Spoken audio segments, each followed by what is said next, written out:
సెలబ్రిటీలకు కూడా తప్పుతలేదు కదా ఇండ్ల ప్రేమలు ఒప్పించుకోనికే. ఏ ఏంది పిచ్చి పిచ్చిగా మాట్లాడుతున్నావు? సెలబ్రిటీలకే చాలా అల్కగా అవుతుంది ప్రేమ పెళ్లిళ్ళు చేసుకోనికే అని అంటారా? అందరికి అట్లుంటే మరి కుంభమేళా స్టార్ మోనాలిసాకు ఇలాగ బాధ వచ్చేదా చెప్పుండ్రి. మ్యాటర్ చెప్పకుంటే ఏంది లొల్లి అని చూస్తురా? పాండ్రి వివరంగా చూపిస్తా. కుంభమేళాకు పోయి భక్తులకు పుణ్యం వచ్చిందో లేదో తెలియదు కానీ పూసలమ్మే బుజ్జి మోనాలిసాకు మాత్రం జీవితమే మారిపోయింది. ఆమె తేనె కళ్ళతోని అందరి కళ్ళు ఆమె దిక్కే తిప్పుకుంది. ఓవర్ నైట్ స్టార్ అయిపోయి పూసలు అమ్ముకునే స్టేజ్ నుంచి సెలబ్రిటీ అయిపోయాయి. ఇక అప్పటి సంది బుజ్జి వెనకకు తిరిగి చూడలేదు. హిందీ సినిమాలు, తెలుగు సినిమాలు, అడ్వర్టైజ్మెంట్లు వేసుకుంటూ బిజీ అయిపోయింది. అట్లా ఎంతమంది పతారగా అమాయించిందో ఎరికే కదా. ఈడి దాకా బాగానే ఉంది కానీ ఏ కళ్ళను చూసి అయితే పడుసు పోరగాళ్ళు మనసు వారేసుకుర్రో ఇప్పుడు గదే పడుసు పిల్లగాళ్ళ కళ్ళల్లో మట్టి కొట్టింది మోనాలిసా అని నారాజు అవుతురు ఆమె ఫ్యాన్స్ అంతా. ఆవు మోనాలిసా అందరు నోరెళ్ళ పెట్టే పని చేసిందబ్బా.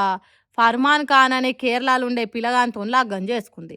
వీళ్ళిద్దరు ఏడాదికి వెళ్ళే ప్రేమించుకుర్రట. అయితే ఇక మేము లగ్గం చేసుకుంటామని ఇళ్ళల్లో చెప్తే ఇద్దరు ఇంటోళ్ళు ఒప్పుకోలేదట ఇలా లవ్వును. అంతేకాదు వీళ్ళు చేతి దాటిపోతారేమోనని భయపడి వేరేటోళ్ళకి ఇచ్చి లగ్గం చేద్దామన్న ఆలోచనలు వేసేసరికి అమ్మో మా ఇద్దరిని ఇళ్ళల్లో విడగొడతట్టే ఊరు దేవుడా అనుకొని ఇక ఏం ఆలోచన చేయకుండా ప్రియుని కోసం తిరువనంతపురం చేరుకున్నది మోనాలిసా. ఇక ఆడికి పోగానే ప్రియుడు ఫర్మాన్ ఖాన్ను కేరళ తిరువనంతపురంలోనే హిందూ సాంప్రదాయం ప్రకారం లగ్గం చేసుకుంది. అటెనక మేమిద్దరం మేజర్లం, మాకు రక్షణ కావాలని చెప్పి కేరళ పోలీసు వాళ్ళతానికి పోయిరట ఇద్దరు కలిసి. ఇక పోలీసులు కూడా మోనాలిసా వాళ్ళ ఇంటోళ్ళని పిలిపించి నచ్చజెప్పి తోలిరట. ఇంకో ఇచ్చంత్రం ఏంటంటే ఆ పెండ్లికి కేరళ విద్యాశాఖ మంత్రి ఇంకా కొందరు పెద్ద పెద్దోళ్ళు వచ్చిర్రు. ఇక మొత్తం మీద ఏడాది కింద ఫేస్బుక్లో పరిచయమైన పిల్లగాన్ని పెనివిటిని వేసుకుంది మోనాలిసా. మరి కలిసి పిల్ల పాపలతో మంచిగా ఉండాలని కొందరు దీవిస్తే మంచిగా ఎదుగుతున్న టైంలో గిదేం పని పిల్ల అని కొందరు అంటారు. ఏదైతే ఏమి నచ్చిన వాళ్ళు పక్కకుంటే ఏదైనా చేస్తారని ఇంకొందరు మోనాలిసా నేను కేసుకొస్తారు. ఏందో ఏమో. భారతదేశం అంటే మోడీ సార్ అంటే దేశం అభివృద్ధి. నరేంద్ర మోడీ సారు ప్రధానమంత్రి అయిన తర్వాత దేశం ఎంత వేగంగా దూసుకొని పోతున్నదంటే మాటలలో చెప్పలేం పోన్రి. కండ్లు చెదిరిపోయేటట్టు డెవలప్మెంట్ చేస్తున్నాడు. ఏంది బీజేపీ కార్యకర్త తిరిగా మాట్లాడుతున్నది పిల్ల అని అనుమానపడుతున్నారా?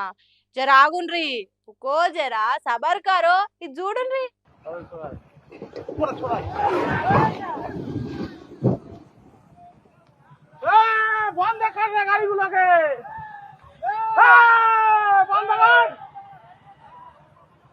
ఎట్లున్నది మోడీ సార్ నాయకత్వంలో 6 నెలల కింద వేసిన నేషనల్ హైవే పానిమంతుడు పందిరేస్తే కుక్కతో కదాకి కూలిపోయింది అన్నట్టే ఉన్నది కదా.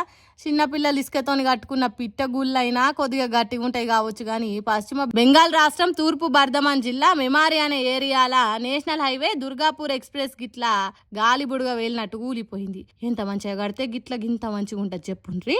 సర్కారు ఇచ్చిన పైసలకు ఇంకిన్ని జమ చేసి లాభాలకు ఆశపడకుండా లంచాలు ఇవ్వకుండా కాంట్రాక్టర్ లాస్ అయినా మంచిదని బందోబస్తుగా కట్టిండు కావచ్చు.